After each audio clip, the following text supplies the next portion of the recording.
Le pire reste à venir. Tous les lundis, mardis, jeudi et vendredis, 8h10, 9h.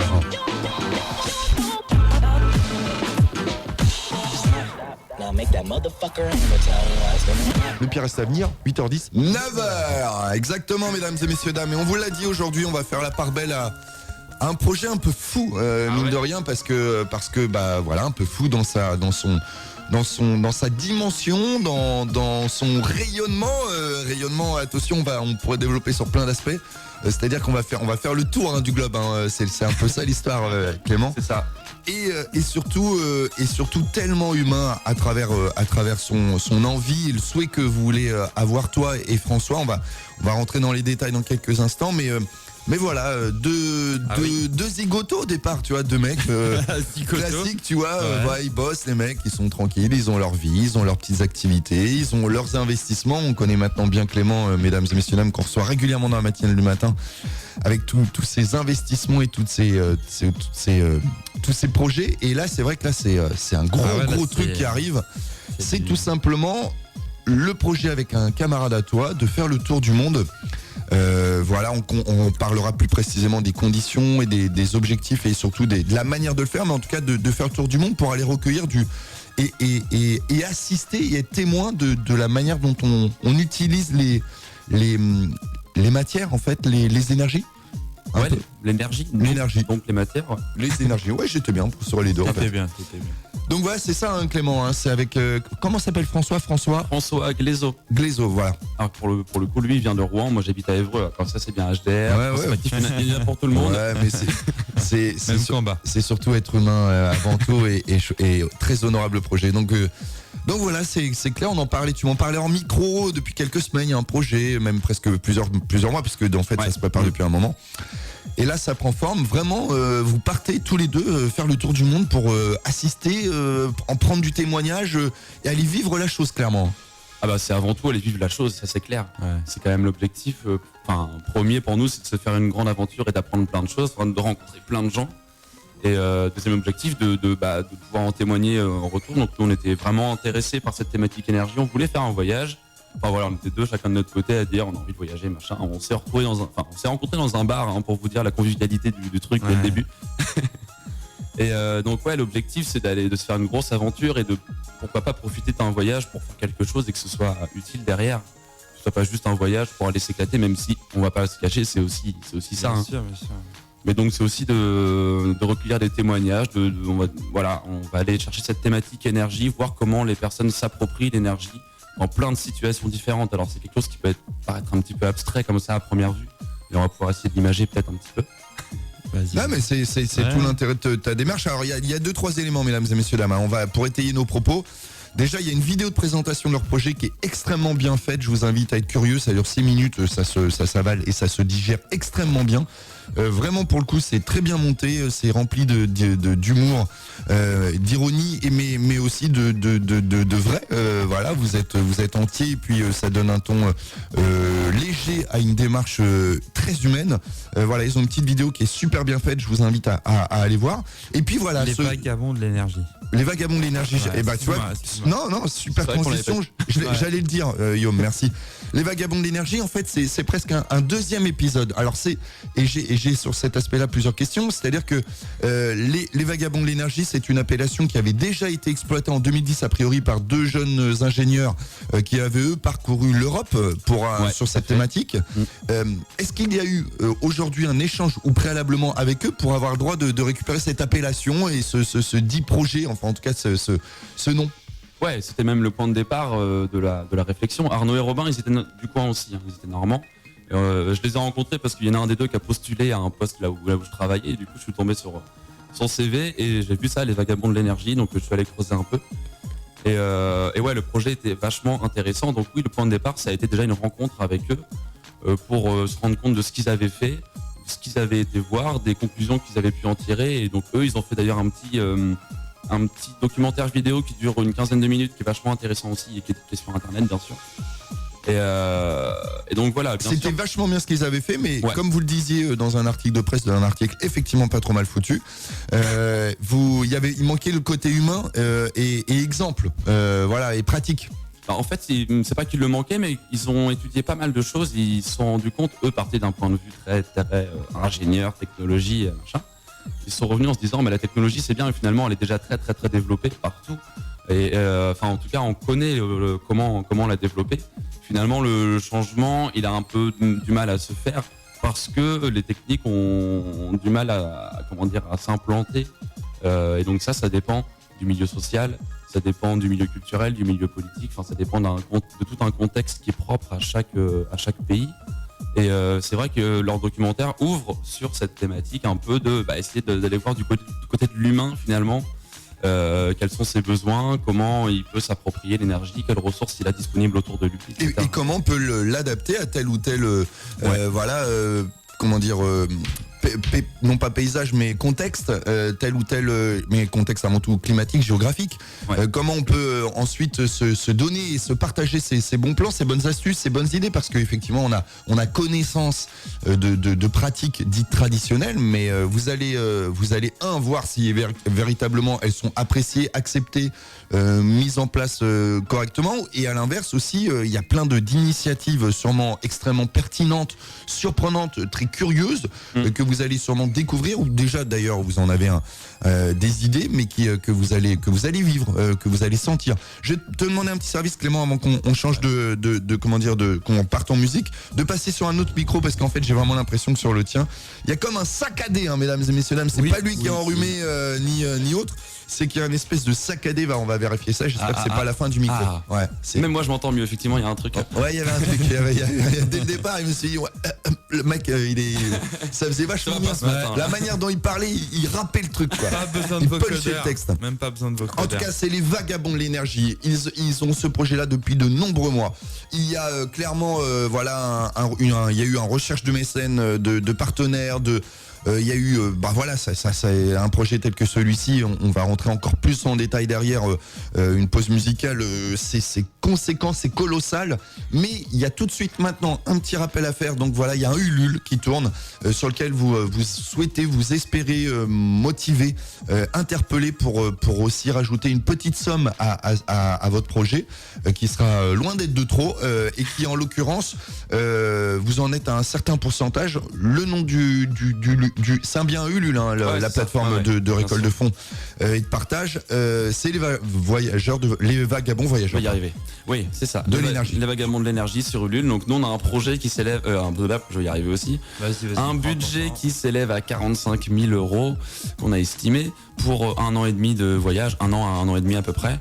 Et donc cette somme-là, elle est forcément pas très évidente à réunir. Donc on a déjà 15 000 € de notre poche qu'on a mis de côté. Ensuite, on a tout un tas de partenariats qu'on développe avec pas mal d'acteurs du territoire. Et puis effectivement, on demande un petit coup de pouce aussi citoyen, on va dire. On espère récolter 4 000 € avec cette campagne. C'est bien parti, parce que là, il reste 15 jours. Ouais. Voilà, mais on voulait vous interpeller, mesdames et messieurs dames, parce que leur projet est extrêmement louable. On est à dépasser 50%. On rentrera en détail aussi sur la dimension humaine de votre expérience, mais que vous souhaitez avant tout partager, retranscrire. Et du coup, il y a tout plein de partenariats avec des écoles, avec des jeunes. Vous espérez bien sûr vivre un moment fort, mais en fait le retranscrire. Alors on va aborder aussi ce parrainage un peu sociologique, puisque là il y a une vraie enquête et une vraie démarche, et puis on peut pas se prétendre enquête sociologique comme ça. Ça passe une étude, ça passe par des choses bien concrètes, bien précises. Si tu me permets, on rentrera dans le détail dans quelques instants. Avant tout, on va s'accorder une petite pause musicale. En tout cas, on va voir Ulule, on va voir les Vagabonds de l'énergie, on va voir cette vidéo qui résume très bien à qui vous avez affaire. Et mesdames et messieurs dames, pour les connaître un petit peu, en tout cas 50% des Vagabonds, c'est du sérieux, de chez sérieux, avec un cœur gros comme ça. Vous savez l'expression un cœur gros comme ça? C'est mignon. C'est magnifique. C'est beau. J'aime pas annoncer avant. Je suis un peu ému. Mais moi aussi, Aloha Orchestra. Non, très sérieusement, l'idée c'est quand même un peu fou. C'est-à-dire qu'ils partent fin août, en gros, si tout se passe bien, ils partent jusqu'à fin 2017, et les mecs ne vont pas prendre l'avion. C'est-à-dire que ça va faire du stop, ça va faire de l'autostop, ça va donc faire du bateau stop si on peut. J'aime bien cette formule que vous avez. Du vélo, de la marche. Ça va se faire par tous les moyens, hormis voilà. Mais vous pouvez aussi avoir des surprises. Ça sera peut-être un ballon en dirigeable si on en rencontre que vous pourriez faire en ULM. Je te prends en ULM, c'est parti. C'est un truc de fou quand même parce que mine de rien, voilà. Pas l'avion pour le tour du monde. Bah voilà, il y a pas d'avion. Ils vont le faire. Et les mecs, je les connais un peu, ils vont le faire, hein, c'est sûr et certain. Et c'est par rapport, à l'énergie, au kérosène. J'imagine. C'est par rapport à l'énergie.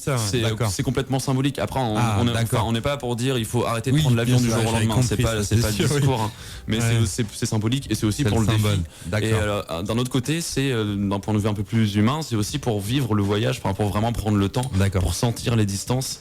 Et du coup, plutôt que de passer 5 heures dans un avion, on va passer 3 semaines avec un gars sur un bateau. Et ça va sans doute être vachement riche au niveau humain. Et c'est un peu ça qu'on cherche aussi, quoi. Et comment on fait pour la langue, par exemple? Parce que même si l'anglais est universel, qu'on peut avoir des notions d'espagnol qui peuvent rendre service dans beaucoup de pays, comment on fait, quoi, les gars? Ça, c'est un truc que vous avez travaillé, qui est naturel chez vous. Vous êtes bilingue, trilingue, quadrilingue, cincolingue.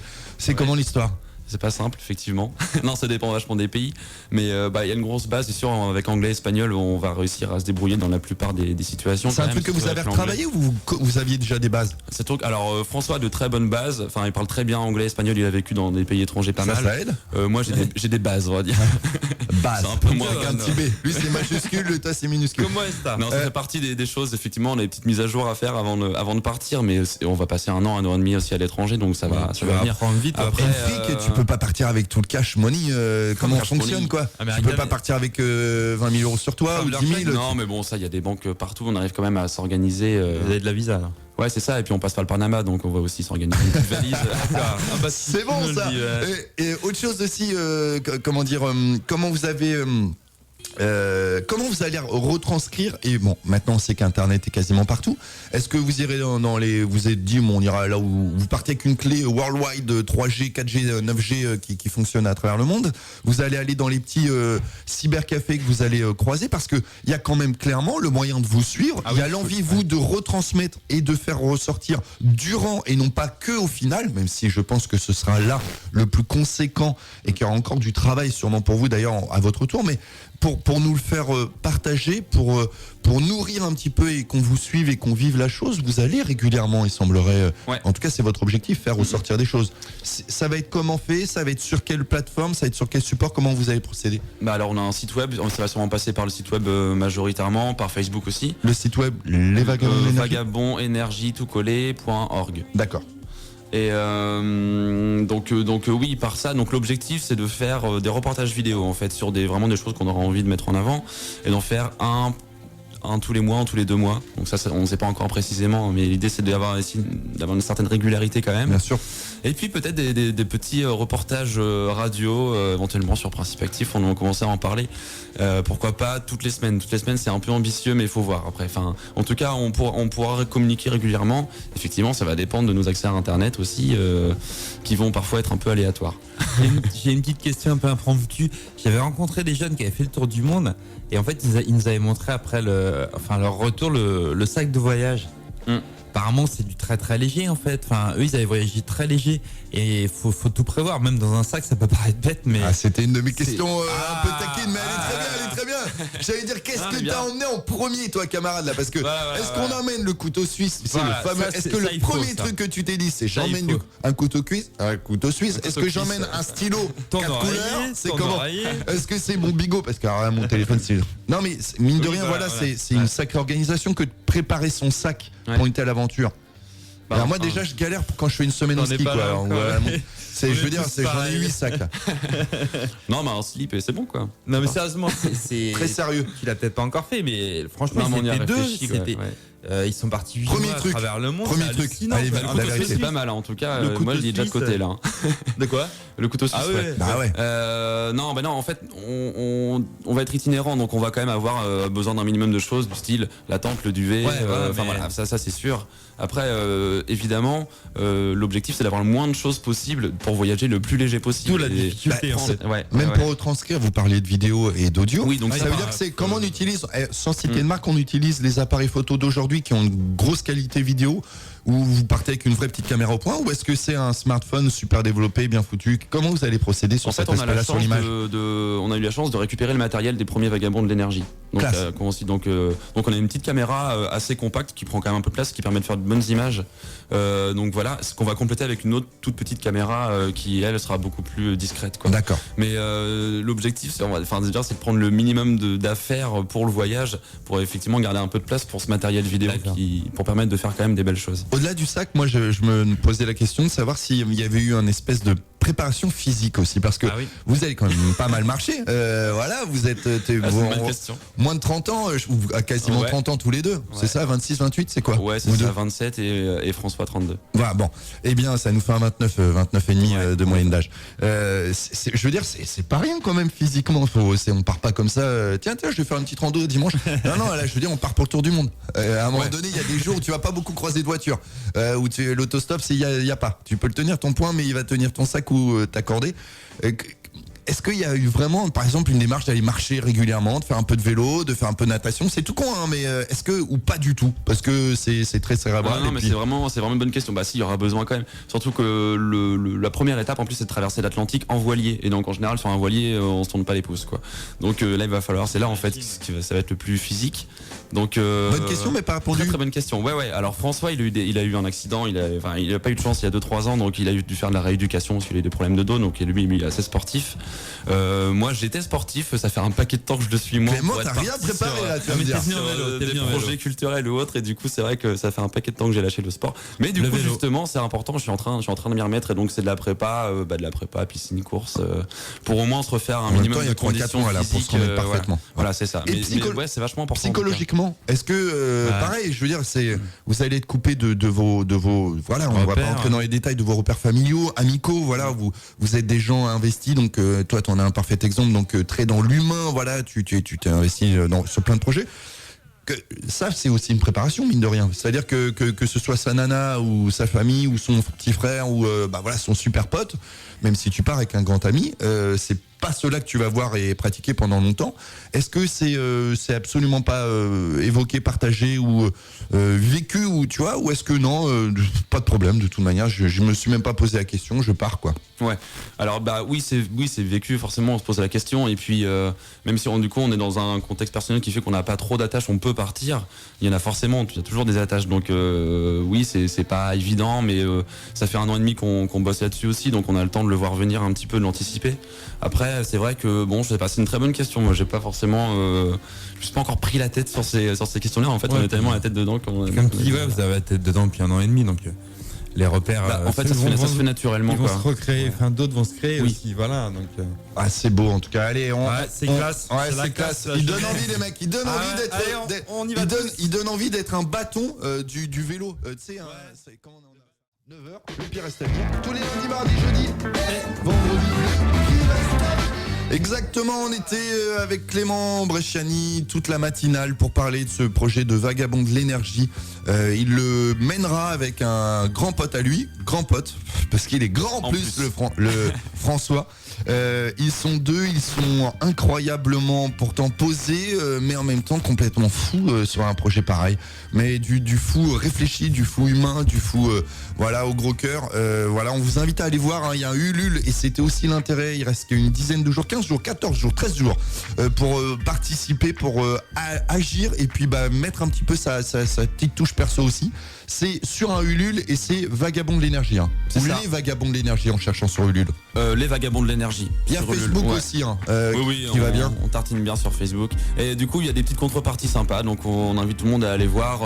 Il y a des t-shirts, il y a des petites batteries solaires. Même avoir une carte postale pour son anniversaire. Ouais, carrément. Ça, c'est marrant quand même. Qui pourrait tomber de n'importe où. C'est ça, qu'on accrochera un pigeon voyageur depuis le Pacifique, ou on sait pas trop. Bravo Clément, beau projet. Je vous rappelle, mesdames et messieurs, dames, vite fait, le programme du jour sur l'antenne d'HDR, c'est une rediff dès 10h, et ce sera Madness, les rediffs c'est 10h. Vous aurez Radio Le Max, 17h, 18h, on en profitera bien sûr aussi sur Principe Actif, mixtape d'HDR, vous en voulez, vous en voilà, 19h, 20h, HDR Sport.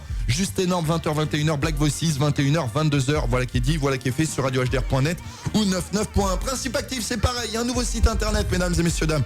Vous allez voir, il est un petit peu moins enjoué, il est peut-être plus classieux, plus léché. En tout cas, voilà, il y a un www.principeactif.net tout beau, tout neuf depuis ce samedi, pas plus tard qu'il y a 2 jours. Voilà, je vous invite à être curieux et allez-vous rendre. Il est plus pratique. Voilà, clairement, même s'il est conçu à 95%. Maintenant, il faut faire les petits affinages qui vont bien. Nous aurons le Café des Sports 12h30, 13h. On reviendra sur l'actu sportive locale, régionale, nationale. Nous aurons une rediff dès 15h. Nous aurons Radio Lomax, comme on l'a dit, Mixture 18h, 19h, Alchemix 9h, 20h et It's Time avec des invités 20h30, 22h30. Voilà qui est dit, voilà qui est fait sur les antennes d'HDR et de Principe Actif. Et nous, on se retrouvera demain matin avec Monsieur Guy Moquet, avec aussi Alain Lamy de mémoire. On parlera tableau, hein, peinture. Oui, c'est ça, peinture. Dis-moi, t'es pas là demain 2 ? Si. Bon, Guy Moquet vient ? Non, j'ai dit quoi ? T'as dit avec l'ami Guy Moquet. Ouais, je sais pas. C'est parce que c'est. Ouais, Ouais, c'est un petit clin d'œil. Il a géré la mouille.